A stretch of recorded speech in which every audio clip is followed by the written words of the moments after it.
You know how some families have unspoken hierarchies?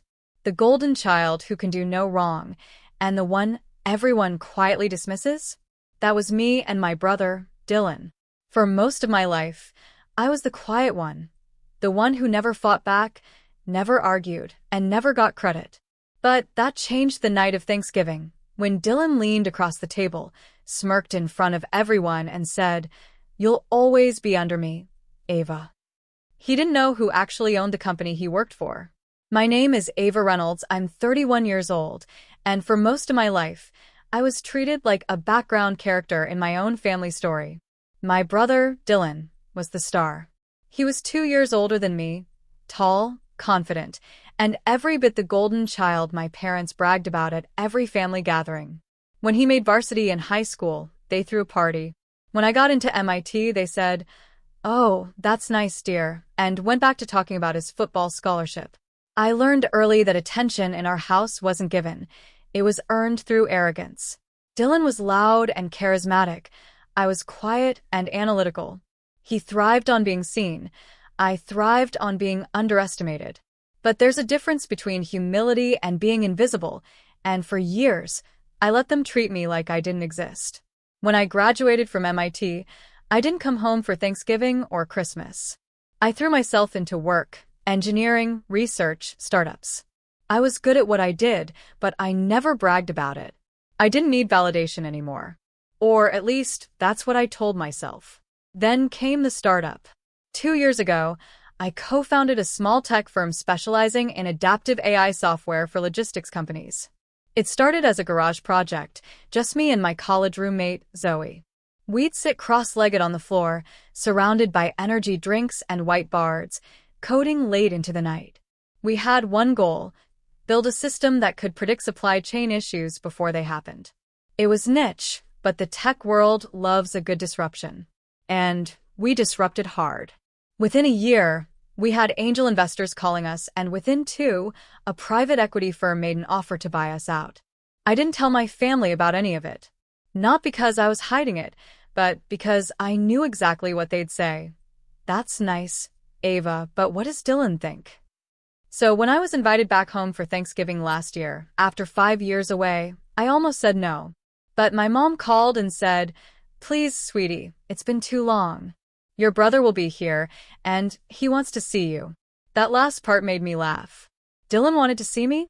The same brother who once told me I'd be lucky to work under him someday? Yeah, right. But a part of me, maybe the younger sister who still wanted her parents' approval, said yes. I remember that morning clearly. It was cold, the kind of crisp Massachusetts morning where the air smells like pine and nostalgia. I parked my Tesla. Yeah, the irony didn't escape me. At the end of my parents' long driveway.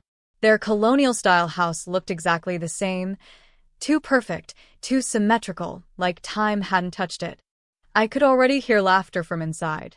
When I stepped through the door, I was hit by the familiar scent of cinnamon and turkey. My mom rushed to hug me, tears in her eyes. "Ava." "Oh, honey, it's been forever." My dad gave a brief nod from his recliner, the TV playing the football game. Then Dylan appeared, holding a beer and that same smug grin I'd seen since childhood. Well, he said, spreading his arms dramatically. "Look who finally decided to show up. The prodigal sister returns." I smiled politely. "Hey, Dylan." He gave me a quick hug that felt more like a handshake. "So, what are you up to these days? Still doing that computer stuff?" I laughed softly. "Something like that." He smirked. "I'm managing now. Senior division lead at Nexus Dynamics. You've heard of them, right? Big in AI logistics." My stomach nearly dropped. Nexus Dynamics. The company that had just acquired mine. He didn't know, of course. They bought our tech under a holding company name to keep things quiet. And I wasn't about to tell him. Not yet. The evening went about as you'd expect. My parents doted on Dylan, asking about his work, his promotion, his incredible leadership. Every story he told was a highlight reel of his achievements. And me? I was the polite audience.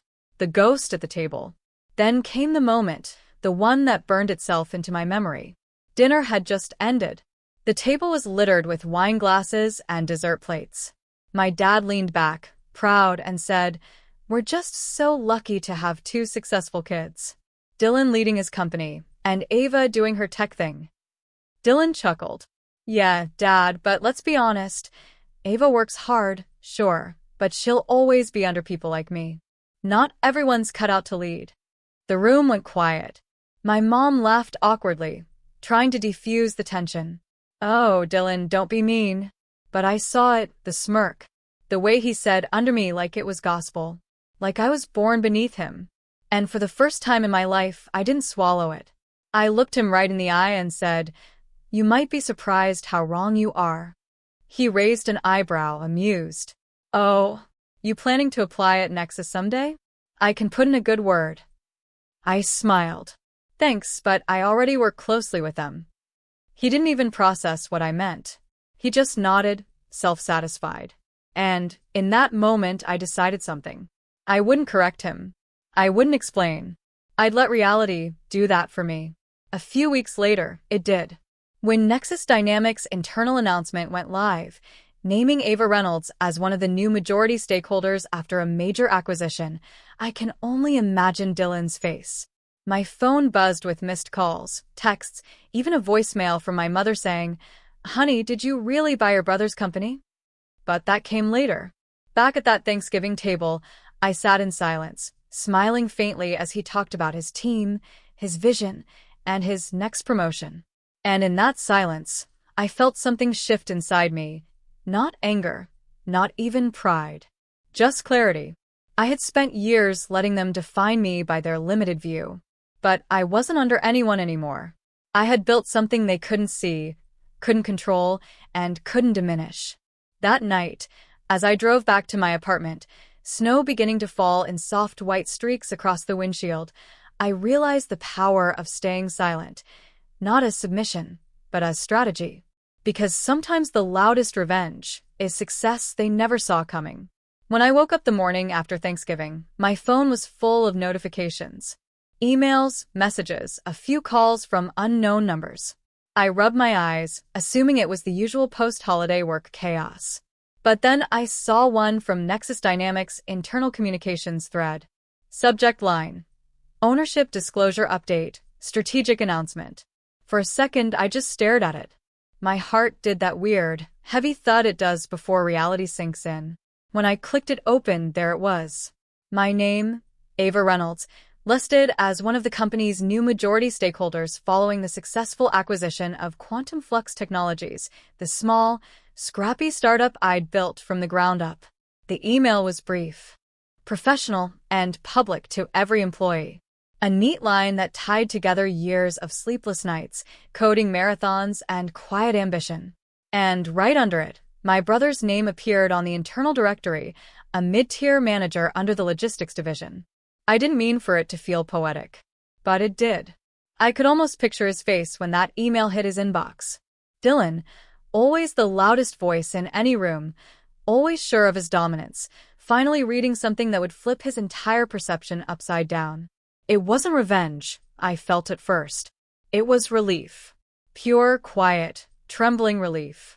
Zoe called me 5 minutes later. "Did you see it?" she said, her voice half laughing, half panicking. "Ava, it's everywhere. The acquisition announcement dropped early. Your name's trending on internal boards. I think your brother's team just realized who the real boss is." I laughed softly, sitting back on my couch. I didn't plan for it to happen today. "Oh, I know," she said. "But girl, the timing? The timing is divine." She wasn't wrong. Later that day, I got a call from my mom. I hesitated before answering, staring at the caller ID like it might explode. When I finally picked up, her voice was somewhere between confused and scandalized. "Ava, honey, I just got off the phone with your brother. He's saying some things." "Let me guess," I said, keeping my tone even. "He's upset." "He's confused," she said quickly. "He didn't know you were involved with Nexus. He thought it was a mistake. He said you must have. Well, I don't even know, sweetheart, but he's very upset." Of course he was. Dylan had built his entire identity on being the successful one. If that illusion cracked, What did he have left? Mom, I said quietly. I didn't do anything wrong. I built something. They bought it. That's it. I know, she said, flustered. It's just you could have told us. You could have told him. I bit my lip, fighting back 1,000 unspoken words. The same words I'd swallowed every time she said, "Don't make waves," or, "You know how sensitive your brother gets." I could have, I said softly. But you wouldn't have listened. She went quiet. I could hear her exhale on the other end, like she wanted to say something but didn't have the courage to. Anyway, I continued, tell Dylan I'm open to talking, professionally. If he wants to schedule a meeting, he can go through my office. There was a pause. Your office? Yes, I said, smiling faintly. My assistant handles all work-related communication now. When I hung up, the silence of my apartment felt heavy. Not sad, just weighty, like the world had shifted slightly, and I was still adjusting to gravity. I wasn't naive. I knew things would get messy. Dylan wasn't the kind of man to accept humiliation quietly. But part of me also wanted to believe maybe, just maybe, this would open his eyes. That he'd finally see me as something other than the quiet little sister who never fought back. 2 days later, the first email from him arrived. Subject: We need to talk. I could practically hear his tone through the text, tight, controlled, seething under polite words. I forwarded it to Zoe, who responded within 30 seconds. Translation: He's furious. Don't meet him alone. I smirked. I won't. When I did finally meet Dylan, it wasn't in some dramatic family confrontation. It was in the sleek, glass-walled conference room of Nexus Dynamics Boston headquarters. I arrived early, as always. The room overlooked the skyline, cold and brilliant in the December light. My assistant, Kira, set a folder in front of me. Here's the overview you requested, she said. His division's performance numbers are in there too. Not great. Thank you, I said quietly, skimming the papers. My pulse quickened as I saw his team's metrics: understaffed, under-delivering, and poorly managed. The irony was sharp. Then the door opened, and there he was. Dylan walked in with the confidence of a man who'd spent his life being told he was the best. His jaw was tight, his tie perfectly knotted, but his eyes flicked to the company logo etched on the glass wall, and then to me. Ava, he said, his voice clipped. Dylan, I replied, gesturing to the chair across from me. Thanks for coming. He sat down slowly, studying me like I was a stranger. So, he said, leaning back, you're my new boss. I met his gaze evenly. Not exactly. I'm an owner. You still report through operations, not directly to me. He laughed, a bitter, humorless sound. Right. Owner. Guess you finally made it. I didn't rise to it. You got my email about restructuring? Yeah, I saw it, he said, flipping through the papers in front of him. You're planning cuts to divisions you don't even understand. My department runs half the predictive logistics. Your department, I said calmly, has the lowest performance metrics in the company. That's not personal, it's math. His nostrils flared. You think you can just walk in here and... I didn't walk in, I interrupted. I built the system that made this acquisition possible. He froze. For a moment, the facade cracked. What are you talking about? I leaned forward slightly. The core algorithm Nexus uses for its adaptive logistics? Quantum Flux built that. I built that. The silence that followed was thick enough to choke on. You're lying, he said finally, but the uncertainty in his voice betrayed him. I'm not, I said. You've been using my code for months. He looked away, his jaw working. So this is your revenge. Embarrass me in front of everyone. I sighed. It's not revenge, Dylan. It's reality. I didn't buy Nexus to hurt you. I built something valuable, and Nexus wanted it. That's business. He shook his head slowly. You always thought you were smarter. You just waited for your moment, huh? I wanted to tell him it wasn't like that. That I'd spent years longing for 1 ounce of respect from him, not power. But looking at him then, defensive, bitter, unwilling to see beyond his own ego, I realized the truth. He would never understand. You know, he said, standing up, you might own the company, but you'll never have what I have. People don't like you, Ava. They fear you. I stood too. Maybe. But at least they don't pity me. That one landed. I saw it in his eyes. The flicker of rage.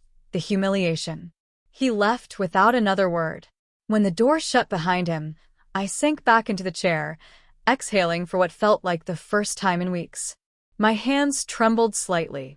Not from fear, but from release. Years of swallowed resentment were finally unraveling. Later that evening, Zoe called again. So? How'd it go? I laughed weakly. Exactly as you'd expect. Meaning he's furious, defensive, and completely in denial. She paused. You okay? I don't know, I admitted. I thought it'd feel better. I thought seeing him realize the truth would fix something. But it doesn't. It just ends. Zoe was quiet for a moment. That's because it's not about beating him. It's about freeing yourself.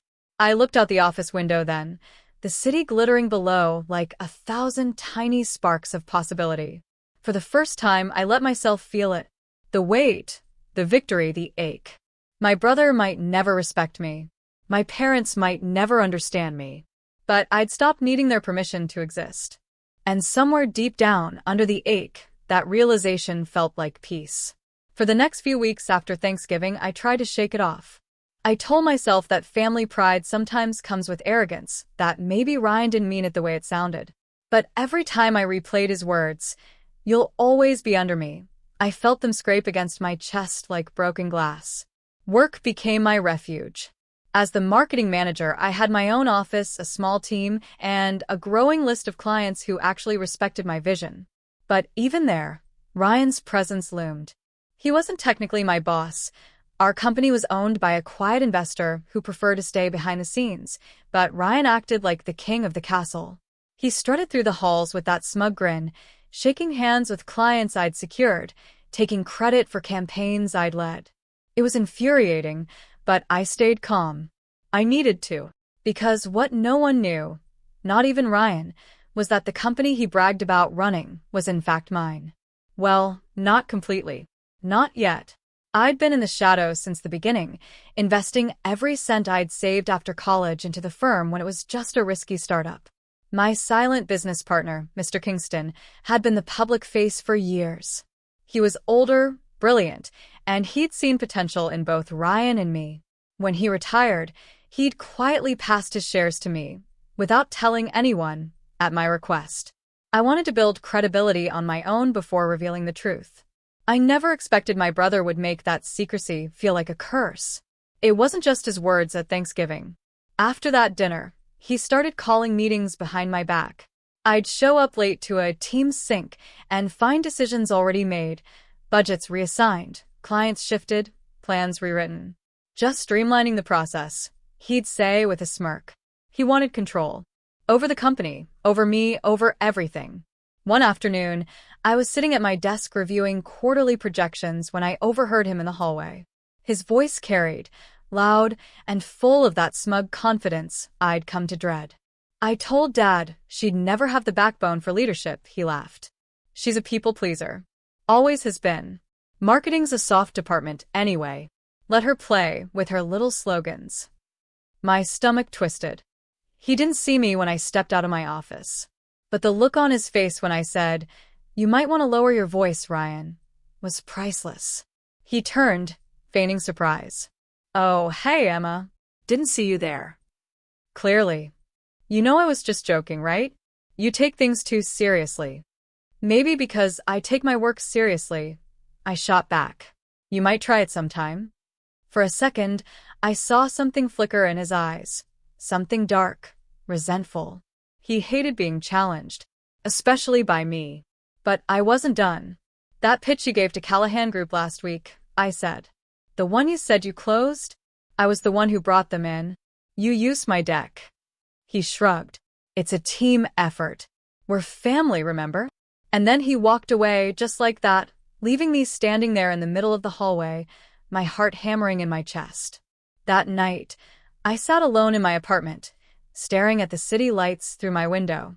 The anger, The humiliation. It was all boiling inside me. I'd worked too hard, sacrificed too much, to be treated like someone's shadow. That's when I made my decision. No more hiding. If Ryan wanted to act like the king, fine. But I was about to show him who really sat on the throne. Still, I didn't rush it. I wanted to be smart, calculated. I started documenting everything: emails, project approvals, proposals I'd written that he'd claimed credit for. I needed a clear record. And quietly, I began preparing the announcement. It wasn't just about revealing my ownership. It was about taking back my dignity. Meanwhile, Ryan kept digging his own grave. A few days later, during a client dinner, he made another spectacle. I was sitting across from him, wearing a simple navy dress, trying to focus on the conversation with the Callahan team. Ryan kept interrupting me, correcting me in front of them, twisting my ideas into jokes. At one point, he actually said, "Emma's great with the creative stuff. You know, colors and slogans. But when it comes to strategy, well, that's my area." The clients laughed politely. I wanted to crawl under the table. When the dinner ended, one of the Callahan partners pulled me aside. "You're the one running the real show, aren't you?" he said quietly. I smiled. Maybe more than he realizes. He winked. "Good. Because you're the reason we signed." That tiny exchange gave me a surge of strength I hadn't felt in weeks. I went home that night and opened my laptop. I drafted an internal announcement, something professional but definitive. It stated that the company would be entering a new phase of leadership transition and that I, Emma Collins, would be assuming the role of Chief Executive Officer effective immediately. All I needed was the right moment to release it. That moment came sooner than I expected. A week later, Ryan scheduled a company-wide meeting. Big announcement, the calendar invite said. Curious, I attended. The conference room was packed. Ryan stood at the front, looking proud, confident, holding a folder like it contained the secrets of the universe. "I wanted to thank everyone for your hard work this quarter," he began. "And to share some exciting news. As of next month, I'll be stepping into the position of company president." A murmur rippled through the room. He smiled broadly, clearly enjoying the reaction. "I've been in talks with Mr. Kingston for months. He's finally agreed to pass the torch." I folded my hands calmly on the table. "Funny," I said, my voice carrying across the room. "Because Mr. Kingston retired 6 months ago." Every head turned toward me. Ryan blinked, confused. "What?" I stood up slowly, meeting his gaze. And when he did, he transferred full ownership to me. The room went dead silent. Ryan's face paled. That's ridiculous. Why would he do that?" "Because I was his partner from the beginning," I said evenly. "The silent investor. I believed in this company before it was profitable. Before you even worked here." He started laughing, but it was the nervous kind. "Emma, come on, this isn't funny." "It's not a joke," I said. "Check with legal. Check the board. Check the shareholder records." Someone in the back whispered, "Wait, is that true?" Ryan's laughter faded. I turned toward the team. "I've kept this quiet for a long time because I wanted to build credibility on my own. But recent events have made it clear that transparency is overdue." Ryan's jaw tightened. "You planned this?" "No," I said softly. "You did." I could see it then, the realization crashing over him like a wave. He'd mocked me, disrespected me, used me. And all the while, he'd been undermining the very person who owned everything he thought was his. The silence in that room felt like justice. After the meeting, he stormed into my office. "You humiliated me," he hissed. "You did that yourself," I said, meeting his eyes. "I just stopped covering for you." He stepped closer. "You think you can just take everything from me?" "No," I said. "I don't have to take anything. It was always mine." His nostrils flared, and for a moment, I thought he might actually yell. But then he straightened his tie, glared at me, and said coldly, "You'll regret this." Then he walked out. I waited for the door to close before I exhaled. My hands were trembling. It wasn't triumph I felt, it was release. Years of being underestimated, silenced, belittled, gone in an instant. That night, I went home and poured myself a glass of wine. The city lights sparkled outside my window, and for the first time in a long while, I felt free. But freedom, I learned soon after, doesn't come without consequence. Because Ryan wasn't done. He stopped coming to work for a few days, but when he returned, something in him had changed. He was quiet, too quiet. Polite in meetings, agreeable in emails. It should have been a relief. Instead, it felt like the calm before a storm. And I was right. One morning, I walked into my office and found an envelope on my desk. No note, no name. Inside were printed screenshots, emails I'd supposedly sent to clients, bad-mouthing the company, leaking confidential data. Except, I hadn't written any of them. My blood ran cold. Ryan's threat echoed in my mind. You'll regret this. I sat down slowly, realizing what was happening. He wasn't going to fight me openly. He was going to destroy me from the inside out. And as I stared at those fake emails, my jaw tightened. If he wanted a war, he just got one. The first thing I felt wasn't anger, it was disbelief. I stared at those forged emails for a long time, the words blurring into nonsense. The fake Emma was manipulative, smug, unprofessional. Nothing like me. The tone was wrong, the phrasing sloppy, but the intent was clear, to make me look like a traitor inside my own company. My hands were trembling as I held the papers. My name was on every one of them. My email signature. My writing style mimicked just enough to seem real. Whoever did this wasn't careless. It was calculated. I didn't need to guess who it was. Ryan had finally decided to play dirty. The moment I realized it, a strange calm settled over me. The kind that comes after panic, when you're too tired to feel fear. I took a deep breath, slid the papers back into the envelope, and locked it in my desk drawer. I wasn't going to confront him yet. Not without evidence. I'd learned enough from watching him to know that timing was everything. The next few days were tense. Whispers followed me through the office halls. Conversations hushed when I walked by. People were polite but cautious. Even my assistant, Mia, avoided eye contact. On the third day, I got the email. Subject: Board Inquiry, Conduct Concerns. It was short and formal, asking me to attend a meeting with the board to discuss potential breaches of professional ethics and data confidentiality. I felt my chest tighten as I read it. This was exactly what Ryan wanted, to undermine my credibility. If the board believed those fake emails, my leadership could crumble before it even began. I closed my laptop and walked straight to Mia's desk. Did anyone access my office after hours this week? I asked. She hesitated. I saw Ryan in here once. He said you'd asked him to print something. Of course he did. I thanked her and went back to my office, forcing myself to stay composed. My mind was spinning through possibilities, strategies, countermoves. I knew one thing for sure. I wasn't going to be the victim in his story. That night, I drove home and dug out my old hard drive, the one I'd used back when the company first launched. It had everything: early contracts, emails, original proposals. Proof of my history, my ownership, my integrity. I also called someone I hadn't spoken to in years, Mr. Kingston. He answered on the second ring. Emma, he said warmly. I was wondering when you'd call. I think Ryan's trying to destroy me, I said flatly. There was a long pause. Tell me everything. So I did.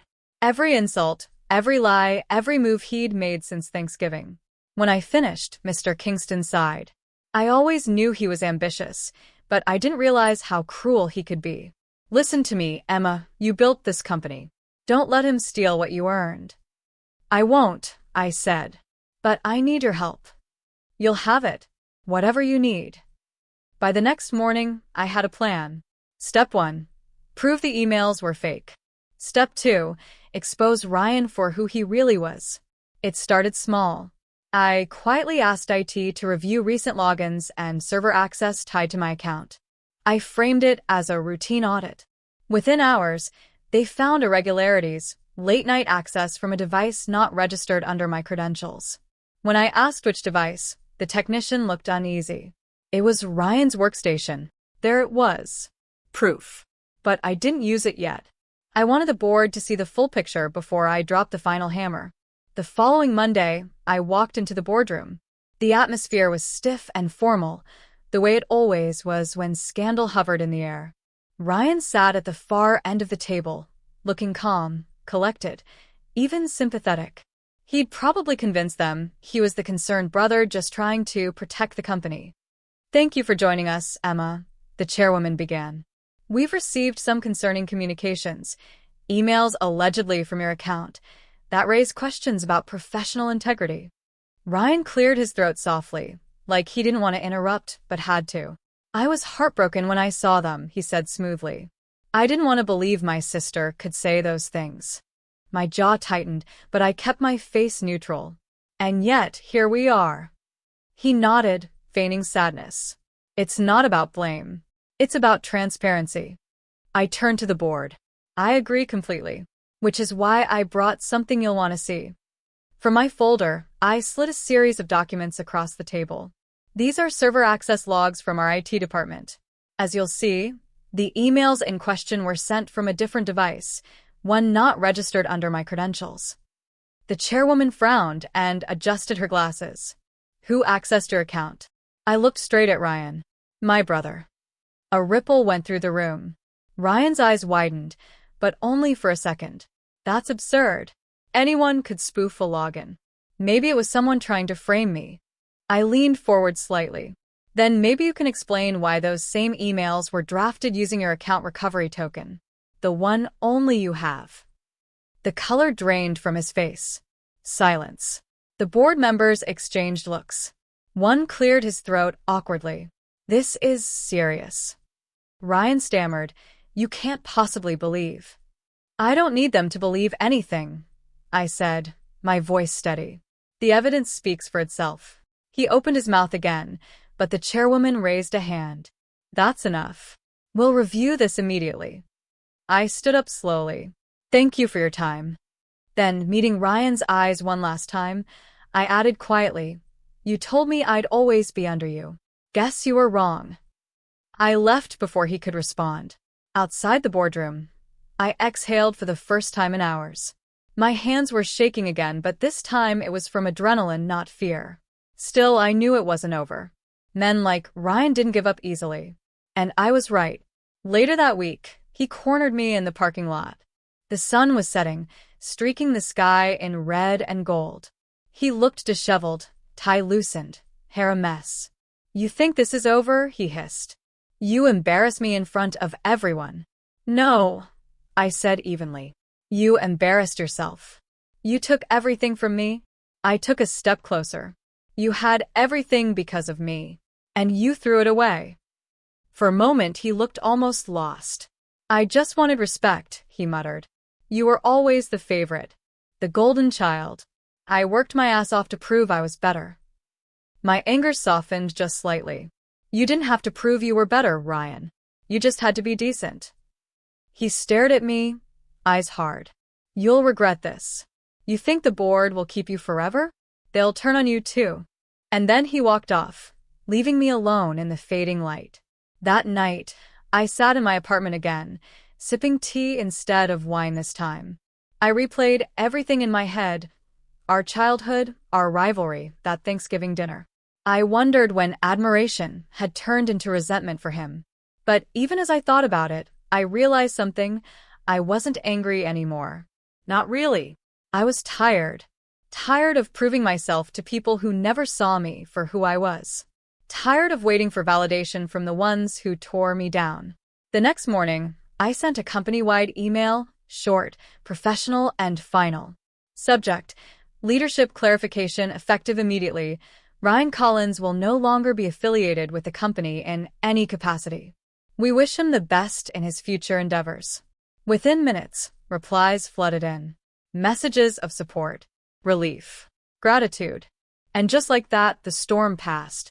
A week later, I stood by the office window, looking out at the skyline as the sun came up. For the first time in years, I felt like I could breathe. Still, a small ache remained, a sadness that no victory could erase. Ryan wasn't just my rival. He was my brother. I didn't hate him. I pitied him. But what I didn't know then was that he wasn't gone for good. Because 2 months later, just when I thought life had settled, a new crisis hit the company, one that had Ryan's fingerprints all over it. And this time, it wasn't just my reputation on the line. It was everything I'd built. For weeks, I believed the storm had passed. Ryan was out, my name was cleared, and the company had stabilized. The board's confidence in me was stronger than ever. Investors returned. Projects restarted. Employees began to smile again when they saw me in the hallway. But peace, I've learned, is fragile. Especially when you're related to the man who wants to see you fail. It started subtly. A missing file here. A delayed shipment there. Minor hiccups. Nothing alarming at first. But then, bigger things began to happen. A key client backed out without warning. A manufacturing partner suddenly paused operations, claiming issues with our contracts. Our upcoming product launch, the one I'd worked on for 2 years, was suddenly in jeopardy. At first, I thought it was coincidence. Bad luck. A rough patch every company goes through. But when I found out one of our suppliers had received an anonymous warning email advising them to cut ties with us because of legal investigations against the company, my stomach dropped.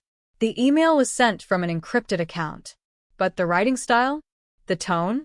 It felt eerily familiar. Ryan. I sat alone in my office late one evening, the city lights glowing through the floor-to-ceiling windows, my hands gripping the edge of my desk. I didn't even feel angry this time, just exhausted. He was gone, yet somehow still here, haunting my success like a ghost that refused to leave. I called my legal advisor, Jacob. Can we trace encrypted emails? Not easily, he said. But we can flag suspicious IPs and request a digital forensic sweep. Why? You think someone's targeting you? I hesitated. No. Not me. The company. He exhaled softly.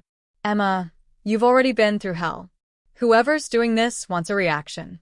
Don't give them one until we have proof. I agreed, but inside I knew exactly who it was.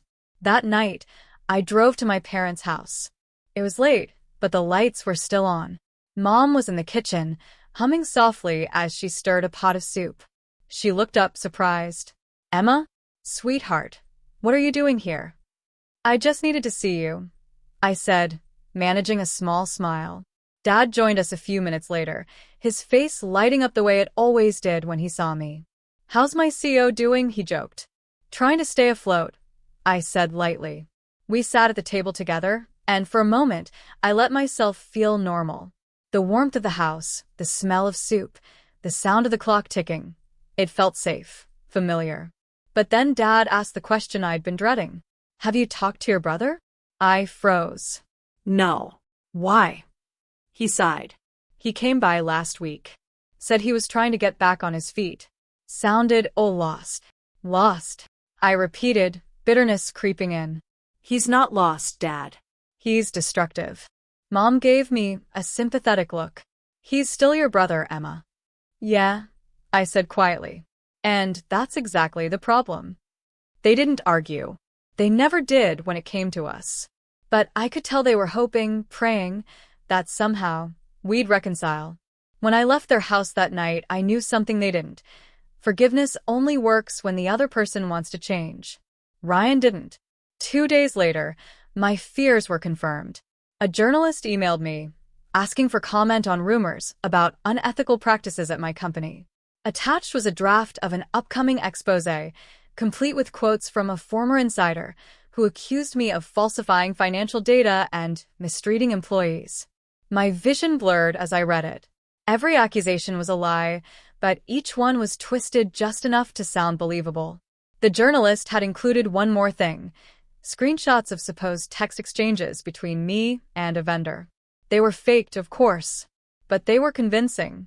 I leaned back in my chair and stared at the ceiling, the hum of the air conditioner filling the silence. For a long time, I didn't move. I just let the reality sink in. Ryan wasn't content with professional sabotage. He wanted my reputation, my name, destroyed publicly. This wasn't about money or control anymore. It was about revenge. And that's when something inside me snapped. For months, I'd taken the high road. I'd stayed calm, professional, rational. I'd played defense. But now? I was done waiting for him to make the next move. It was time to fight back. I called Jacob again, my tone firm. I want a full digital forensics team on this, immediately. I don't care what it costs. He hesitated. Emma, are you sure you want to escalate this? Once you start digging, there's no going back. I'm sure, I said. I'm done being polite. Over the next few weeks, I worked quietly with the team. They traced the emails, analyzed metadata, tracked down IP trails, one breadcrumb at a time. It wasn't easy. Ryan was clever, using VPNs and proxies to cover his tracks. But arrogance leaves fingerprints, and his did too. When the report came in, my heart pounded as I opened it. Origin IP, Chicago, Illinois. Device ID, MacBook Pro, registered under Ryan Collins. Gotcha. I stared at the screen, emotions swirling, anger, relief, vindication. But beneath it all was something else, sadness. I'd given him so many chances to stop. He never wanted peace. He wanted war. The next step was to control the narrative before he could. I scheduled a press conference at our headquarters. The PR team was nervous, but I told them to trust me. When the day came, cameras flashed as I walked up to the podium in a navy blue suit, my expression calm and steady. Good morning, I began. I know there have been rumors circulating about this company and my leadership. I want to address them directly. The room was silent. The allegations against me are false, and I have irrefutable proof of where they originated. I held up a printed copy of the forensics report. A coordinated smear campaign was launched against me by a former employee who also happens to be a member of my family. I won't say more for legal reasons, but I will say this. Truth has a way of coming to light. The cameras clicked wildly. By the time the conference ended, the story had already spread online. But not the one Ryan had planned. This time, the world saw him for who he really was. That evening, my phone rang. Unknown number. I almost didn't answer, but something told me to. Emma, Ryan's voice said softly. For a moment, I didn't speak. You really had to do that, he asked bitterly. Publicly. You left me no choice, I said quietly. He laughed, short, sharp, broken. You think you've won?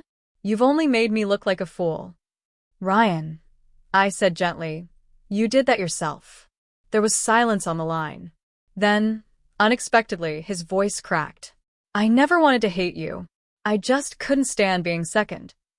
I swallowed hard. You were never second, Ryan. You just kept acting like you were. He didn't respond. The line went dead. After that night, I didn't hear from him again for a long time. The scandal died down, the company recovered, and investors poured back in. We even hit record profits the following quarter. But success felt different now. Quieter. More fragile. Sometimes, late at night, I'd wonder what he was doing. Whether he'd finally let it go or was out there plotting something new. But I didn't dwell on it. I couldn't.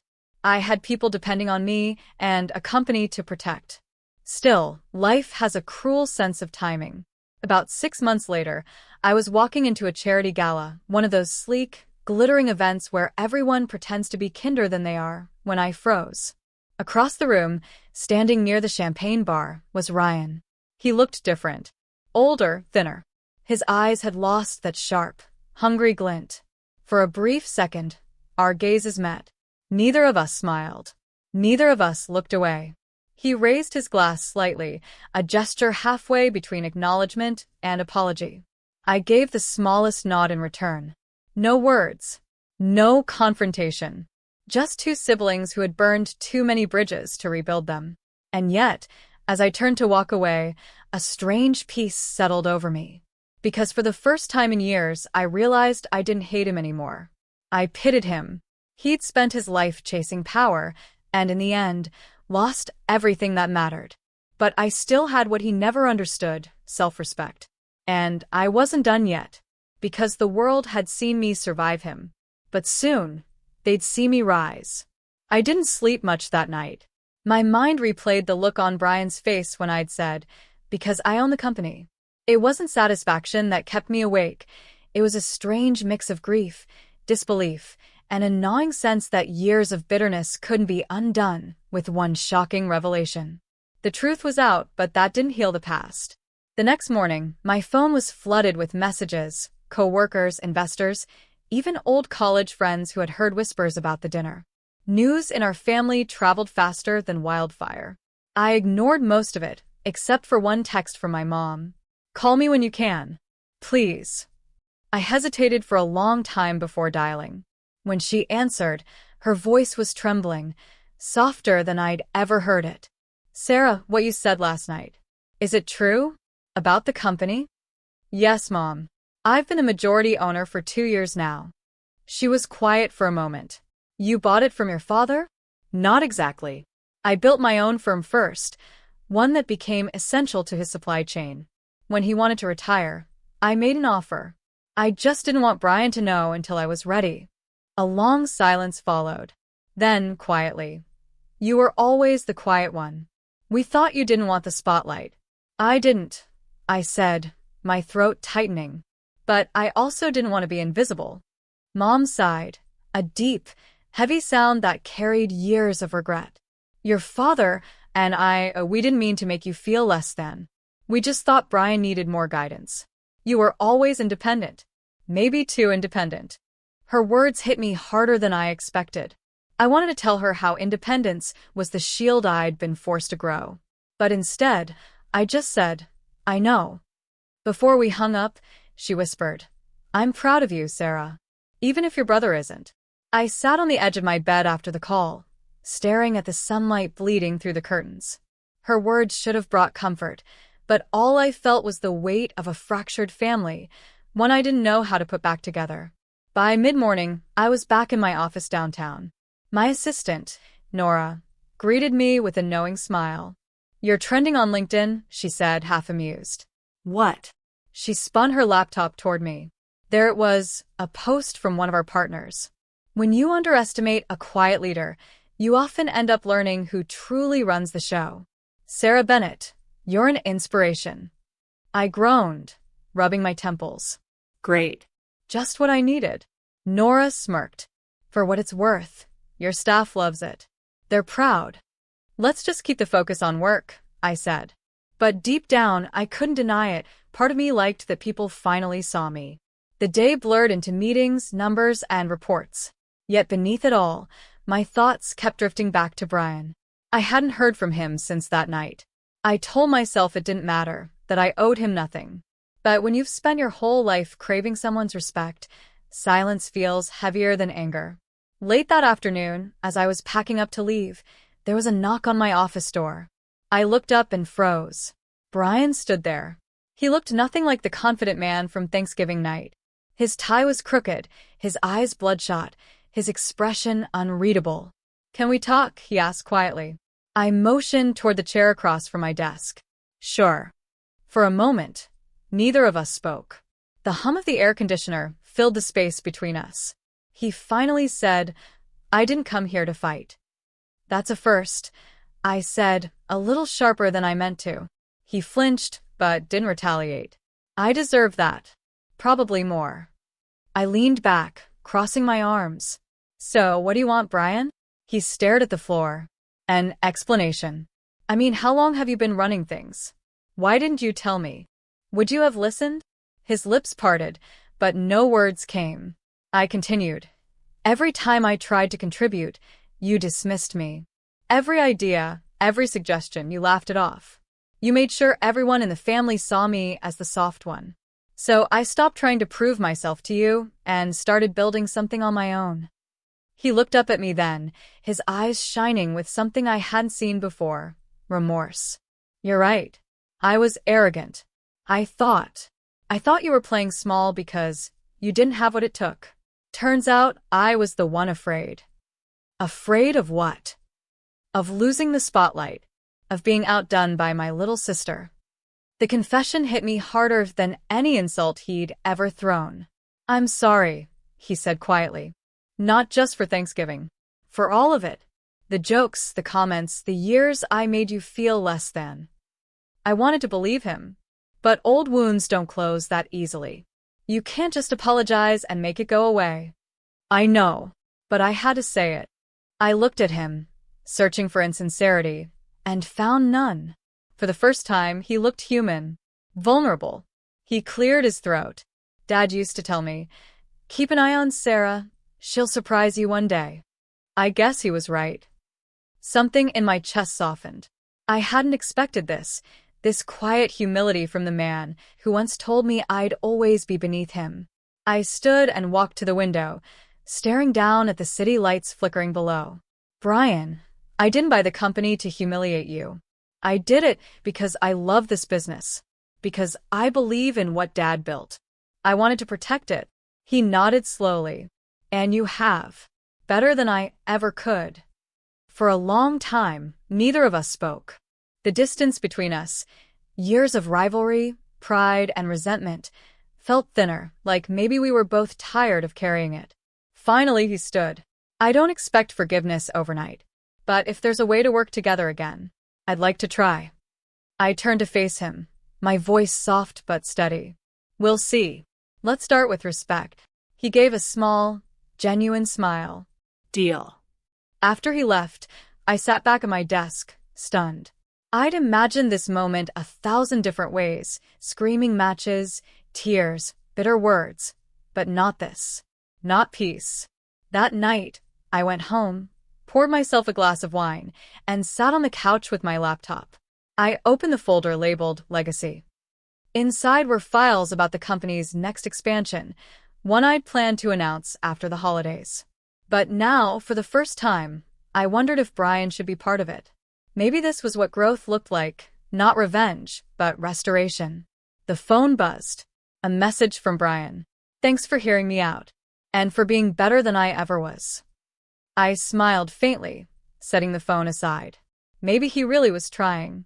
I turned off the lights and let the quiet settle around me. The house felt peaceful, almost like it was breathing with me. For the first time in years, I didn't feel like the shadow in my own story. But just as I was drifting off to sleep, my phone buzzed again. Another message from an unknown number. You think you know who's loyal to you, but not everyone at the company wants you in charge. Watch your back. I sat up, my heart pounding. The peace I'd felt moments ago vanished like smoke. I stared at the screen, trying to process what it meant. Who would send that? Was it a bluff or a warning? I quickly typed back, "Who is this?" No response. For the next hour, I couldn't stop pacing. I checked my emails, security logs, even recent board meeting notes. Everything looked normal, but the seed of doubt had been planted. And deep down, I knew this wasn't over. Whatever storm I thought I'd survived, another one was brewing. And this time, it wouldn't come from my brother. To be continued, the message replayed in my mind all night. You think you know who's loyal to you, but not everyone at the company wants you in charge. Watch your back. I barely slept. Every creak of the house felt like a whisper of danger. By sunrise, I was still on the couch, laptop open, searching for patterns, emails, transactions, anything that hinted at betrayal. By 8, I was in my office, running on coffee and anxiety. Nora noticed immediately. You okay? She asked, setting a file on my desk. Fine. I lied. Just a lot on my mind. She gave me that look, the kind that said she didn't believe a word. But she didn't press. A few minutes later, I opened my inbox. There it was, a thread between 2 mid-level managers discussing transition plans. Attached was a spreadsheet titled Post-Bennett Leadership. My chest tightened. I clicked it open. There were names, senior employees, investors, and a timeline. They were planning to push me out. A coup. It wasn't paranoia after all. Someone inside my company wanted me gone. For a long time, I just sat there, staring at the screen. After everything, after fighting my way up, after proving myself, after surviving my brother's arrogance and earning the title I'd bled for, someone was trying to take it all away. And worse, they thought I wouldn't see it coming. I took a slow breath and whispered to myself, not again. That afternoon, I called an emergency meeting with my legal team and head of operations. I told them to prepare a full internal audit, I wanted every email, contract, and document traced. I needed to know who I could trust. The room was tense. Even my most loyal staff exchanged uneasy glances. When the meeting ended, I lingered in the conference room alone, staring out at the skyline. The reflection of my own face in the glass looked cold, almost unfamiliar. 2 years ago, I was invisible. Now, I was the woman people wanted to dethrone. Maybe power came with that price. Later that evening, as I was leaving the building, I saw a familiar figure leaning against the wall outside the elevators. Brian. "Hey," he said softly. "You've been avoiding my calls." "I've been busy." "Something's wrong." I sighed. "It's nothing you can fix." He stepped closer, lowering his voice. "Sarah, you're not the only one getting strange messages." That made me stop cold. "What do you mean?" "I got one this morning." It said, "Your sister's enemies aren't just hers. Be careful who you stand beside." My stomach dropped. "You think it's connected?" He nodded grimly. "Feels like someone's trying to pit us against each other. Or scare us both." The air in the hallway suddenly felt heavier. For years, Brian had been the last person I would have trusted. But right now, I needed him more than I wanted to admit. "Then we need to find out who's behind this," I said. He nodded. Together. The next few days were a blur of quiet investigation.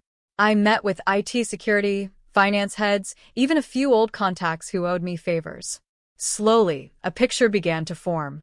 A board member, someone I'd worked closely with for years, was in talks with a rival firm.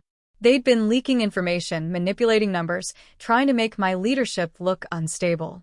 If they could prove mismanagement, the board could vote to remove me. And the ringleader? Mark Daniels. My father's old business partner. The same man who once told me, "Stick to HR, Sarah. Strategy's not for you." It all made sickening sense now. He'd never wanted me in charge. He'd just been waiting for me to fail. But he'd underestimated how far I'd come. That night, I called Brian. "I know who it is." He came straight over. We sat in my kitchen, a pile of documents spread across the counter. When I said Mark's name, Brian's jaw clenched. That bastard. "He's been acting like your biggest supporter in front of the family." Exactly. "He's been smiling to my face and stabbing me in the back." Brian leaned forward. "So, what's the plan?" For the first time in weeks, a fierce calm settled over me. "We're going to show him what real leadership looks like." 2 days later, I called for a full board meeting. Every senior member was there, Mark included, smug as ever. He greeted me with that polished grin of his. "Sarah. "Everything all right?" Your message sounded urgent. "It is," I said, taking my seat. "I've uncovered evidence of internal leaks, and I intend to address them today." The room shifted. Whispers rippled across the table. Mark adjusted his tie, pretending calm. "Leaks? That's a serious accusation." "I agree," I said. "Which is why I've gathered proof." I motioned to the tech team standing near the projector. They brought up a screen, emails, transaction logs, and a series of meeting notes signed by none other than Mark Daniels. As the evidence rolled across the screen, his confident smirk faltered. "You were negotiating a buyout with Hallstrom Industries," I said, my voice steady. "You planned to transfer key accounts and remove me from the company. But you made one mistake." He swallowed hard. "And what's that?" "I built this company's cybersecurity system myself." A sharp silence followed. Every eye in the room was on him now. "I trusted you," I said quietly. "My father trusted you. But you were too busy protecting your ego to see what you were losing." Mark tried to defend himself, mumbling something about miscommunication, but no one was buying it. By the time the vote came, it was unanimous. He was out. When he left the building, his face was pale, his pride shattered. And for the first time, I didn't feel vengeance. I just felt free. That night, Brian came over again, carrying a bottle of wine. "To new beginnings," he said, clinking his glass against mine. We sat on the porch as the sun dipped behind the trees. For once, the silence between us was comfortable. After a while, he said, "You know, Dad would have been proud." He always wanted the company to stay in the family, but he never realized you'd be the one holding it together. I smiled faintly. He believed in you, Brian. And I let that go to my head, he admitted. But maybe that's what brothers and sisters are supposed to do, balance each other out. We laughed softly. It wasn't the loud, carefree laughter we used to share as kids, but it was real, honest. In the weeks that followed, the company stabilized. The leaks stopped. Investors regained confidence. And for the first time in years, my days weren't driven by fear of being underestimated. One morning, Nora walked into my office holding a small package. "This came for you," she said. There was no return address. Inside was a simple silver pen with an engraving that read, "Never forget who you are." No note, no signature. For a moment, I wondered if it was from Mark, a twisted parting gift. Or maybe someone else entirely. Either way, I kept it, because it reminded me of something I'd almost lost. The part of me that fought quietly, fiercely, without needing anyone's permission to lead. Thanksgiving came around again a year later. Same dining room. Same long table. This time, though, the energy was different. Brian arrived early, helping set the table with Mom. When I walked in, he looked up and smiled. "Hey, boss," he teased. "Don't start," I said, laughing. Mom clasped my hand, her eyes misty. "No more competition tonight. Just family." As dinner began, I found myself studying them, the family that had once made me feel small. And instead of resentment, I felt gratitude. Because without that pain, I never would have found my strength. After dessert, Brian raised his glass. "A toast," he said, "to Sarah for proving that being under someone doesn't mean being beneath them." You taught me that. Everyone laughed, but I could hear the truth behind his words. I met his eyes across the table and smiled. "And to family," I added softly. Because no matter how far apart we get, we always find our way back. Later that night, after everyone had left, I stepped outside. The air was crisp, the sky wide and endless. For years, I'd lived in someone else's shadow. Now I stood on my own, stronger, wiser, and finally free from needing approval. Sometimes, justice isn't loud. It doesn't come with revenge or applause. Sometimes, it's just peace. And as I looked up at the stars that night, I realized I'd finally found mine. The end.